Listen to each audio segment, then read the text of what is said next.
About halfway through, right as the water touched the top of the wheels, someone made a joke about electrocuting the fish in the Duke of Marlborough's lake with our 2019 Range Rover 400e plug-in hybrid. Despite the 400e's 35.4-inch wading depth the same as every other Range Rover model, the thought of driving a hybrid SUV through a lake was disconcerting. In the end, the fish were fine.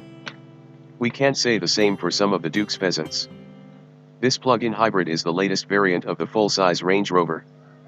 It pairs a 85 kWh electric motor with a 296 horsepower, 2.0-liter turbocharged four-cylinder for a total system output of 398 horsepower and 472 pound-feet of torque. The 400e has 31 miles of all-electric range and EV mode is available up to 85 miles per hour. 60 miles per hour goes by in just 6.4 seconds quicker than the gasoline V6 model thanks to copious amounts of off-the-line torque. Power is sent to all four wheels through a ZF-designed 8-speed automatic. Land Rover wanted to make it clear that the 400e was just as capable as every other Range Rover model, hence the water hazard, muddy hill climb, and a trek through a field that smelled not so faintly of manure. Everything you would expect from a Range Rover is here, from the terrain response traction settings to the air suspension to the leather seats that coddle you like the landed gentry you aspire to be. For 2018, the Range Rover was updated with new lighting both front and rear, a new grille, and revised front and rear bumpers. Inside, all Range Rovers now have the two-screen infotainment system from the smaller Range Rover Velar. It's a welcome upgrade, though it still lags behind Mercedes-Benz Command, BMW iDrive, and Audi MMI. The interface occasionally stumbles and lags and some basic controls are hidden in sub-menus. The comfortable seats get additional padding and adjustable massaging functions. Checking the box for the executive seating package gives front and rear occupants wider, softer, and more adjustable seats. It's worth it if you're considering the long wheelbase model. The extra legroom provides space for a folding footrest. It's the most comfortable backseat this side of a Mercedes Maybach.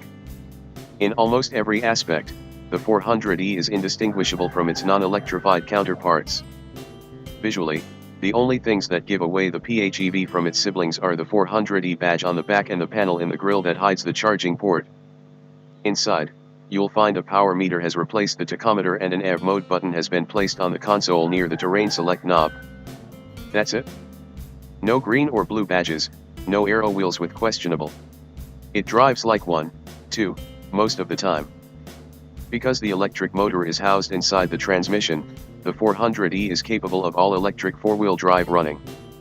When wading through water, Land Rover suggests keeping the engine running and not crossing water in EV mode in order to keep liquids out of the exhaust system.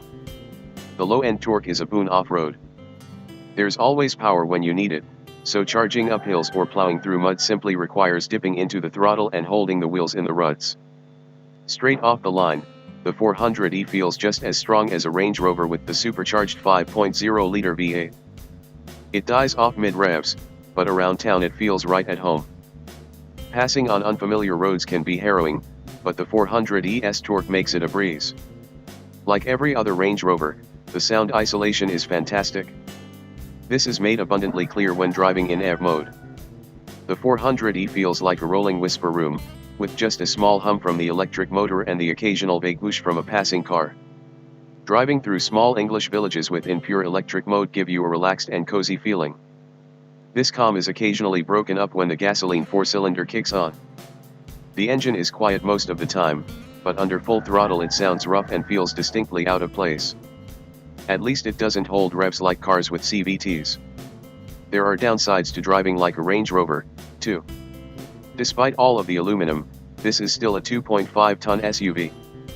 Most of the time, it hides its weight well, but occasionally an off-camber corner or uneven road will really make the 400e wallow like a drunk on the teacup ride at Disneyland.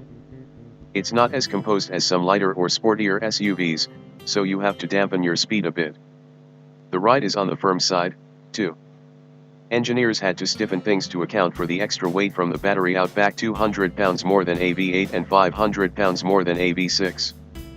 It's the worst riding Range Rover this side of an SV-tuned product, but that's like saying Punch Drunk Love is the worst Paul Thomas Anderson film. It's still a cut above most everything else out there.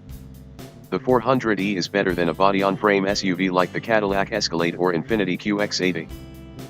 All that said, the brakes work well given the amount of mass they're being taxed with. Better than average for a hybrid. There was no noticeable low-speed modulation problems like on other Reagan systems, and they never had any issues slowing down this much mass. They likely saved the lives of a few turkey-sized pheasants crossing the road, though not every bird made it through unscathed. It wasn't us, though we can't rule out anyone else. Nothing else on the road looks, feels, or drives quite like a Range Rover. The company was building refined SUVs for wealthy landowners before the phrase sport utility vehicle was ever coined. The 400e plug-in hybrid builds on what Land Rover has been doing for nearly 50 years. It's simply a Range Rover that packs a powertrain that's far more in touch with the times than a supercharged V8 or turbocharged diesel. There's no eco-friendly styling or gimmicks. It doesn't have to shout or make a big fuss about its hybrid powertrain. It simply goes about its business quietly and competently, as you would expect from any non-SV Range Rover. The fact that you don't lose any of the Range Rover's core capabilities is a huge plus. Yes, the ride is a bit firm, and the four-cylinder occasionally breaks the tomb-like isolation, but the trade-off in fuel economy can't be overstated. The biggest issue the 400e has is Jaguar Land Rover's wonderful 5.0-liter supercharged V8.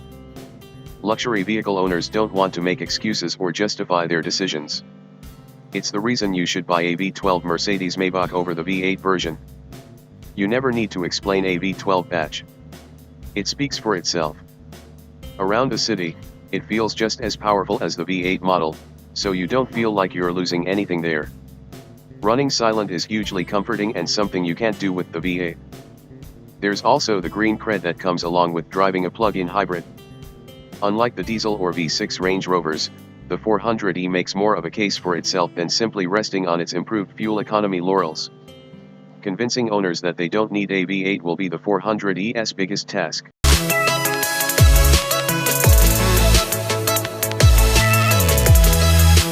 Don't forget to subscribe here.